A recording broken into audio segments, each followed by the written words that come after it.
Assalamualaikum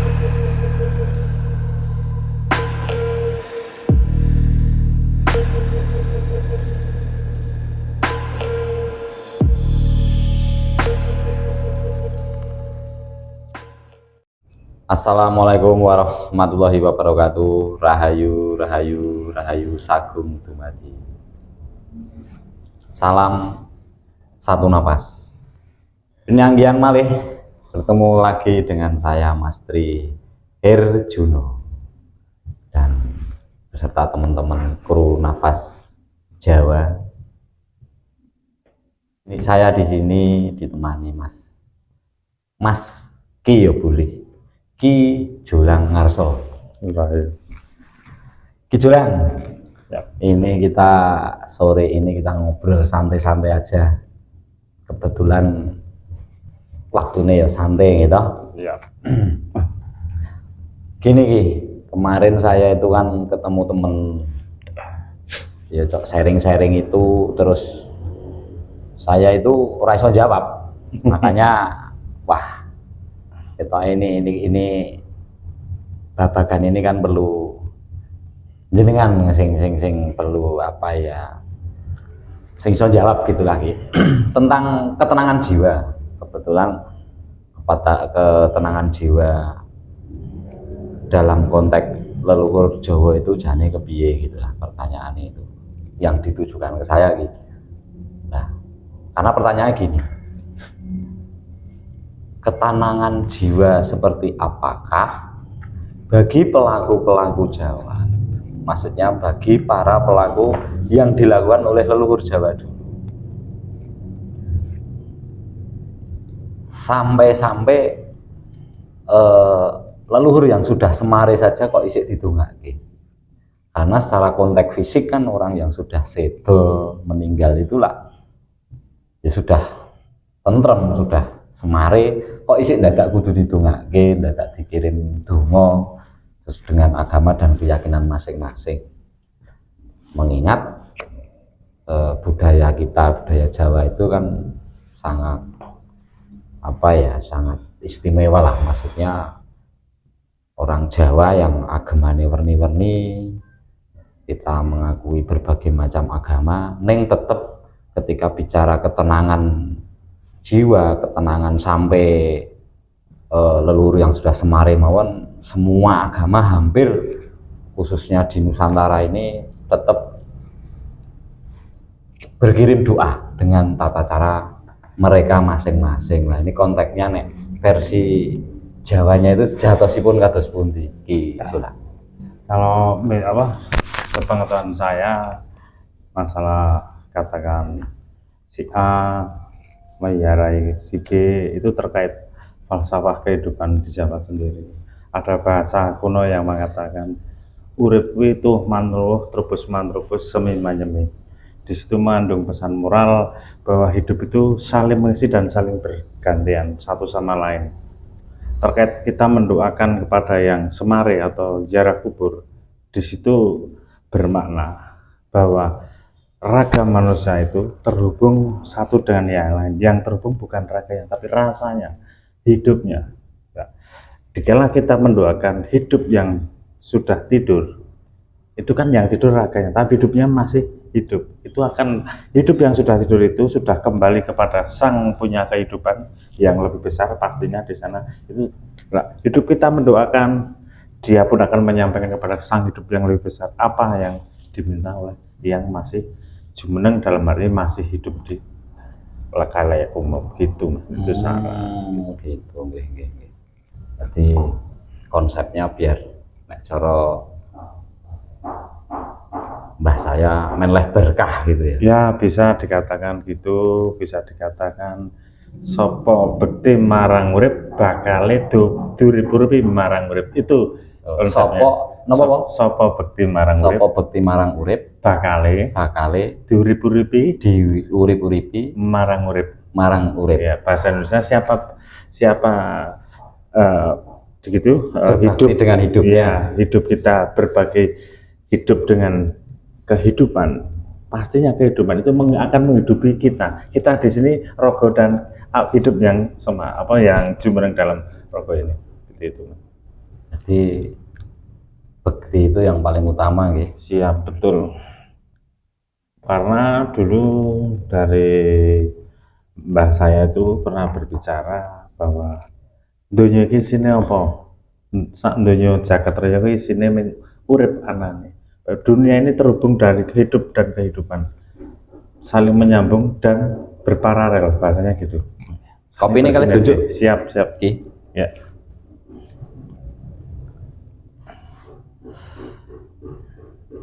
Kalau ini agama itu agamaning aji. Iya. Jadi aji yang dimaksud aji ning aji rogo ini atau sampai jiwa? Aji ning diri. Oh, aji ning diri. Aji ning diri.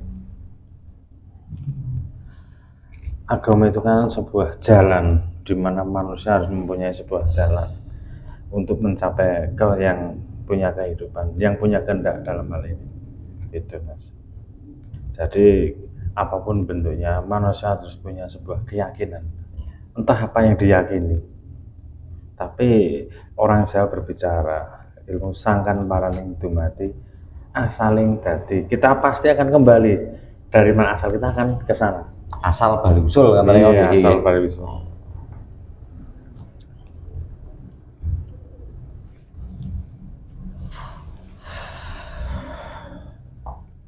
Nah, untuk mencapai sebuah ketenangan jiwa itu sendiri versi jenengan aja. Ya, versi jenengan. kalau versi saya gini, orang hidup itu bahasa yang lugas di komunitas saya itu bahasanya gini, bahwa hidup itu sejatinya orang apa-apa.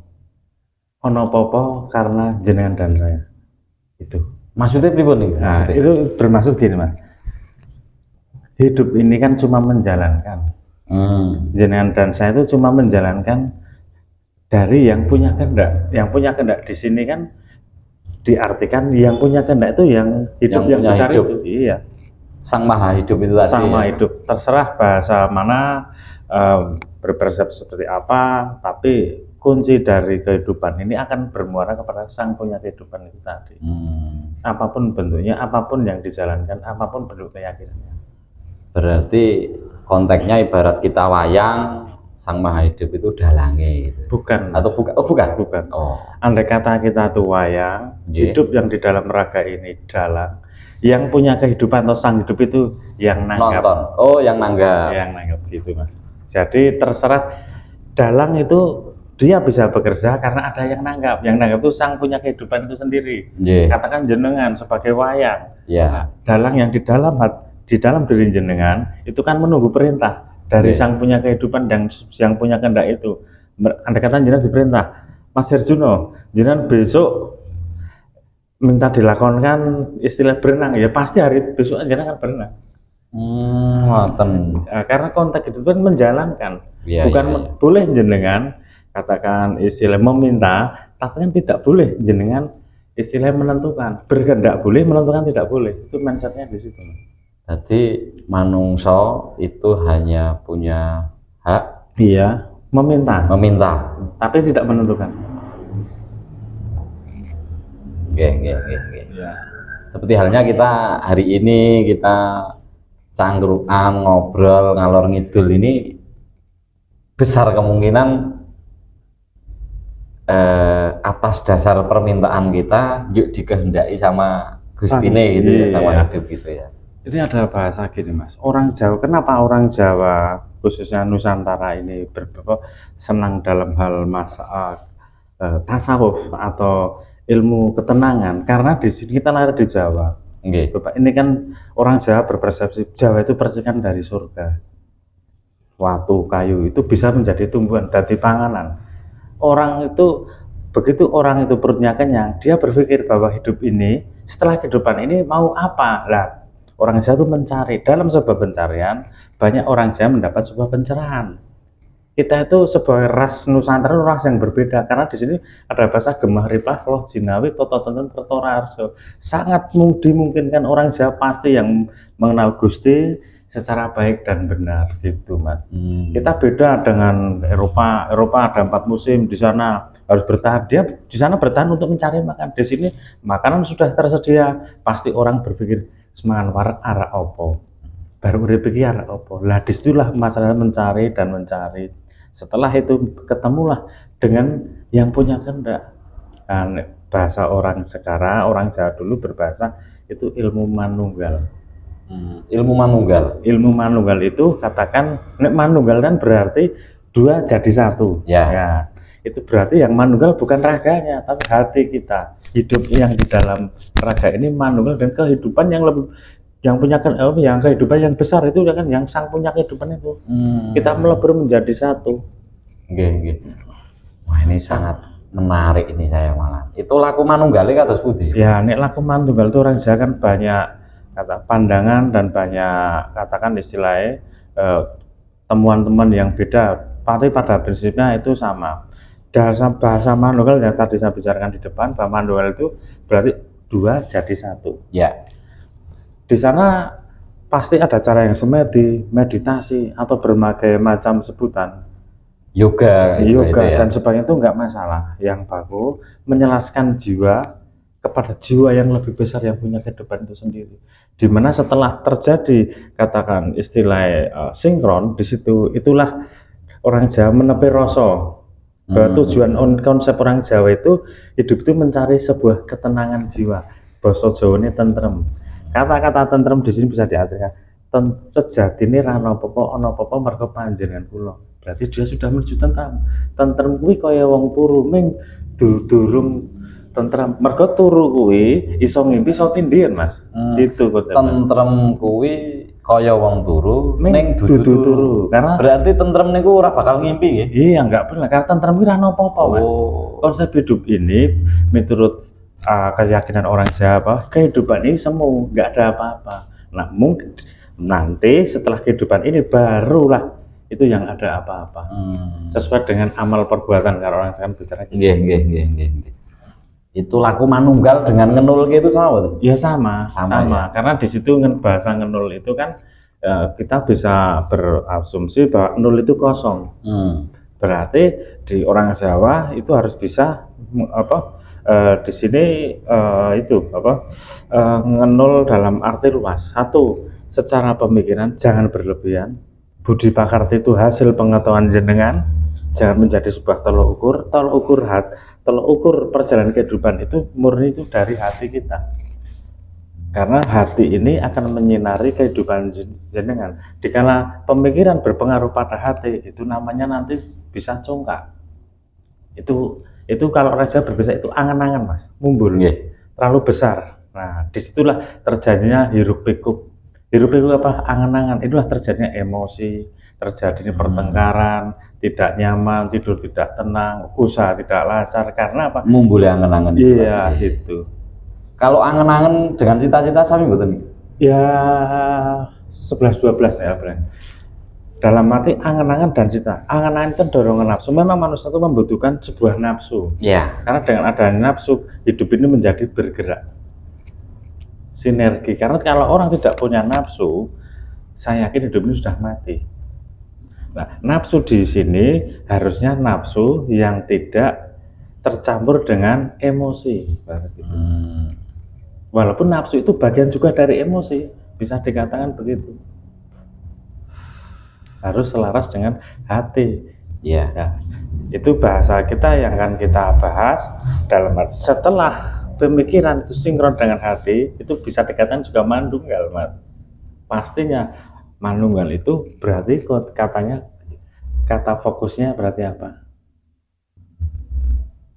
Orang itu tepat karena satu titik saja. Ini kan kalau ini sama ini kan dua titik, Mas. Ya. Itu harus dijadikan menjadi satu titik. Berarti jadi sebuah kefokusan tersendiri untuk menjalankan sesuatu. Jadi orang dalam berlaku hidup itu biar tepat, akurat itu bagaimana sebisa mungkin menyinkronkan antara pikiran dan hati ya. Tapi kalau gitu gini, Mas, ya tadi sudah kita bicarakan di depan bahwa kita ini sebagai wayang, dan di dalam diri kita itu ada sang dalang, dan yang punya kehidupan itu sebagai penanggap dari tontonan yang ada di dunia ini. Harusnya sebelum kita melakukan segala sesuatu aktivitas, maupun kita mau berenung, masuk ke aktivitas yang kita kerjakan, harusnya kita pamit Mas dengan dalang. Semoga dalang ini nanti akan menembus ke atas, yang ditebus itu yang punya itu, yang punya hak nanggap itu menang tadi. ya? Iya, Sang Maha Hidup tadi ya. Iya. Maksudnya setiap kita mau aktivitas itu, ya aktivitas sehari-hari itu ya. Iya, apapun bentuknya kita harus pamit. Karena Pamit sama di sini bukan uripe dewi itu tadi ya. Iya, pamit dengan hidup kita, karena di dalam raga ini ada unsur lain, yaitu unsur hidup. Orang Jawa berkeyakinan itu dan bahasa gumantung tanpa sandalan tulisan papan. Itu hidup itu tadi ya, urip itu tadi ya. Iya, gitu. Gumantung tanpa cantelan, tulisan tanpa papan. Ya. Jadi orang dikatakan hidup karena ada perpaduan berbagai unsur ya dalam tubuh ini. Iya, kita gambarkan gambaran sederhana. Katakan ayam, kenapa ayam itu bisa berlari? Kenapa ayam itu berjalan? Karena di dalam diri ayam ada hidup. Coba kalau hidupnya ayam itu pergi, ayamnya pasti mati. Secara gelar, dalam arti visualisasi dia nggak bisa bergerak. Berarti dalam hal ini ayam ikut hidup atau hidup ikut ayam. Ya, oke, Kejolang. Ini agak kita kerucutkan lagi nih. Saya tambah tertarik. Jadi nek menurut panjenengan, menurut apa ya, tasawuf, ilmu Jawa itu tadi, ketenangan atau ketentraman jiwa yang seperti apa toh sebenarnya yang di apa ya, yang perlu kita capai gitu. Ya itu cuma ketentraman saja. Nah, jadi tujuan kehidupan ini mencapai sebuah ketentraman. Kelebihan dari ketentraman kita bingung Mas. Oh ngoten. Iya. Jadi sejatinya orang apa-apa itu tadi. Iya, karena ada apa? Karena jenengan saya gitu. Tujuannya mencari tentram, punjule bingung ngarepe dhewe gitu Mas. Iya. Konsepnya gitu, yang salah. Jadi wonten istilah sabar narimo ikhlas lan welas asih itu mungkin sabar narimo ikhlas kanthi ngelas welasan asih niku lakune satrio gitu.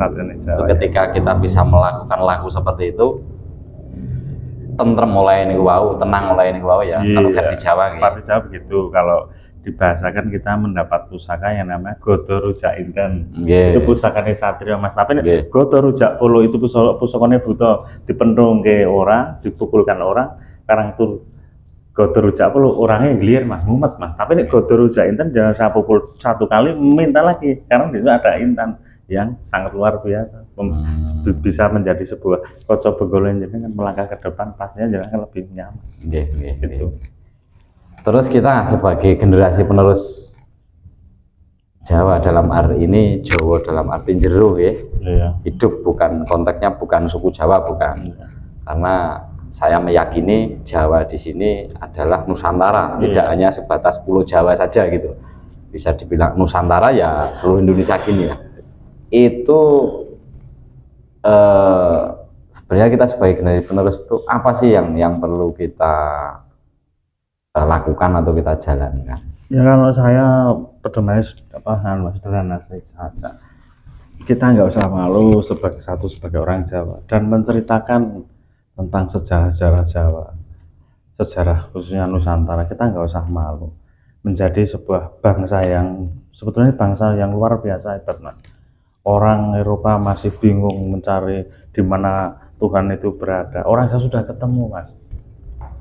Kita cuma sebagai orang Jawa, sebagai orang Nusantara, kenapa kita malu sih? Kenapa kita sering menceritakan produk-produk dari luar yang tidak nyun sewu ya? Kita tidak pernah mengerti biar dan tidaknya yang di sana. Itu loh Pak. Kenapa sekarang Nusantara itu menjadi lain? Karena orang Indonesia khususnya Nusantara ini sangat malu menceritakan sejarah bangsa kita. Gitu Mas. Harusnya marilah kita sebagai generasi muda, kita semangat, kita berbangga diri sebagai bangsa yang besar. Harusnya istilah menghargai sejarah. Dengan satu syarat, kita nguri-nguri kebudayaan sejarah yang ada. Seperti contoh, itu dulu ada pahlawan, ya kita ceritakan. Kenapa kita malu dengan cerita-cerita bangsa yang besar ini? minimal dengan kita tidak malu, pastinya kita akan tertarik dengan sendirinya bahwa bangsa ini adiluhung, luar biasa. Iya, iya, iya. Ini bangsa terpilih loh Mas. Jawa ini bangsa yang terpilih. Terpilih oleh Iya, oleh sang punya kehendak itu tadi, saya yakin itu nanti akan bangkit suatu saat menjadi sesuatu yang luar biasa. Ini bisa menjadi pandomen dunia, tolok ukur dunia. Dalam hal ini kenapa? Budinya. Budi itu akan menjadi tolok ukur dunia. Loh, wong Indonesia berbagai macam suku, berbagai macam budaya, berbagai macam bahasa, kok bisa guyub rukun? Karena apa? Dia berpegang pada prinsip budayanya yang kuat. Itu. Bhinneka Tunggal Ika itu tadi. Iya, itu sudah tertuang loh Bhinneka Tunggal Ika dalam kitab Kertagama loh Mas. Sudah itu jelas warisan. Iya, warisan dari leluhur gitu. Iya. Kita sebagai generasi penerus seyogianya ya bangga Mas, harusnya bangga. Nggak boleh tidak. Dan napa nggih? Minimal uri-uri syukur bagi nyonto tindak tanduke para leluhur dulu nggih. Iya, harusnya gitu kita Mas. Apapun. Nah, ini ada lagi. Saya kemarin itu kalau nggak salah sempat pinanggih para pinesepuh Jawa. Ada yang ngendikake bahwa ini alam saat ini itu apa ya, sudah merekam, bahkan ada yang berani ngendika ini titi wancine bangkitnya Nusantara. Iya. Itu nyun sewu versi Ijulang sendiri, apakah benar? Ya, kalau kita katakan sebagai orang Nusantara, saya khususnya sebagai masyarakat Jawa, itu punya katakan pengharapan sangat besar Mas. Itu sudah ada sejarah tuturnya, dulu sudah ada sejarah tuturnya bahwa suatu saat memang Nusantara ini akan bangkit. Nah, bangkit seperti apa? Pastinya ke arah yang lebih baik. Dan saya yakin bangkit untuk yang pertama kali itu budinya. Itu bangkit secara budi. Budi itu kan dari rasanya. Bangkit secara rasanya. Dia akan secara otomatis, oh ini dulu kita tertidur. Sebetulnya kita dijajah dengan sesuatu hal yang bukan bertentangan, tapi belum pas untuk katakan Nusantara khususnya. Itu akan bangkit secara budi, secara budi itu akan mewakili secara spiritual. Nanti setelah spiritual pastinya kehidupan itu akan tertata, kemajuan juga akan tertata, yang akan ditemukan yang namanya Gemaripah Laut Jinawi, Toto Tentrem Kertoraharjo itu tadi Mas. Ke depan saya yakin akan terjadi hal itu. Dan pasti akan ada fase-fase kebangkitan itu. Iya itu pasti Mas, itu pasti. Nah sekarang kan kalau katakan dalam Jongko Boyo itu dikatakan dalam Jangkar Surabaya itu petik perang sak kandang kodok ijo ungkang-ungkang lakune kontrol topo. Itu sekarang kita masuk fase itu Mas. Itu fase ini yang sangat luar biasa. Kalau kita tidak ibaratnya gondelan katakan akar budaya yang kuat, saya yakin bangsa ini akan pecah. Itu yang sangat saya riskan. Iya. Saya khawatir. Tapi saya sendiri juga agak apa ya, masih lumayan marem. Jadi banyak generasi penerus. Saya juga masih latihan nih. Jadi saya sering senengnya dolan ke misalnya kadang ziarah kubur ke makam-makam apa ya, para pinesepuh.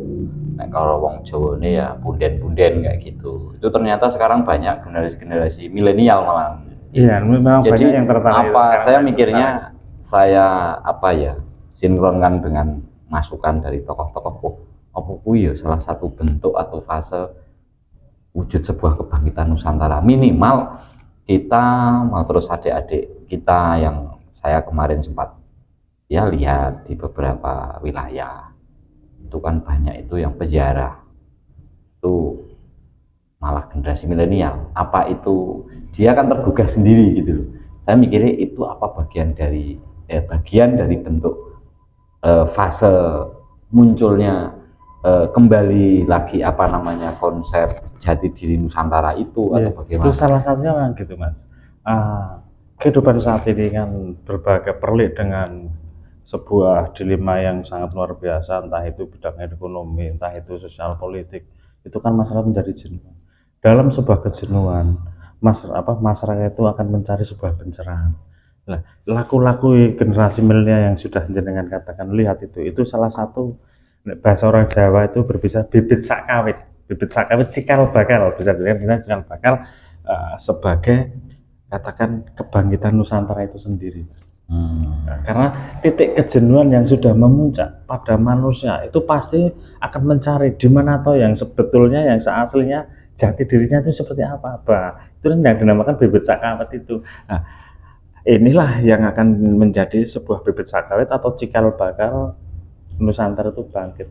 Tidak mungkin kebangkitan Nusantara itu dilakukan langsung besar, pasti sedikit demi sedikit. Ini orang Jawa berbicara, kriwian pasti menjadi gerojokan gitu, Mas.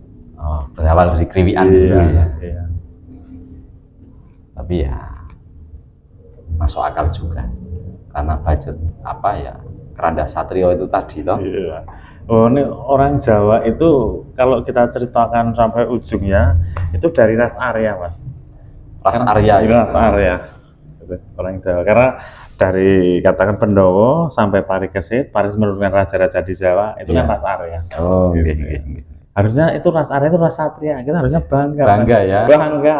Nggak usah kita menyondingkan dengan ras-ras lain yang belum tentu keabsahannya gitu. Kita harusnya bangga, kenapa kita malu gitu. Itu menjadi sebuah pertanyaan di saya, di masyarakat saya, kenapa malu? Kita bangga menceritakan sejarah-sejarah orang lain, tapi justru kita malu sejarah nenek moyang kita sendiri malah nggak diceritakan gitu kan. Merasa tabu. Di buku pelajaran sendiri saya sering mengkritik, Mas. Saya sering mengusulkan supaya angkatlah akar budaya, sejarah-sejarah budaya kita. Kenapa kita malu? Kenapa kita harusnya mengcopy sejarah orang lain disondingkan kepada generasi muda, menjadi generasi muda menjadi lupa dengan sejarah bangsa. Yang membuat lupa siapa? Berarti ya kita semuanya. Nah, disinilah yang tadi yang bicarakan masalah milenial kan, sudah mulai melakukan sebuah perjalanan spiritual. Walaupun itu mencoba, saya yakin dalam percobaan pasti akan ketemu, Mas. Iya. Ya, semoga ini Pak Menteri Pendidikan besok bisa mendengarkan. Harusnya. Kapan? Harusnya. Ya. Siap. Atas gitu dulu ya. Siap. Mengingat nanti jenengan meh tindakan kemana gitu. Oke, dulur, teman-teman yang budiman, kiranya obrolan sore ini bersama kru Nafas Jawa cukup di sini dulu.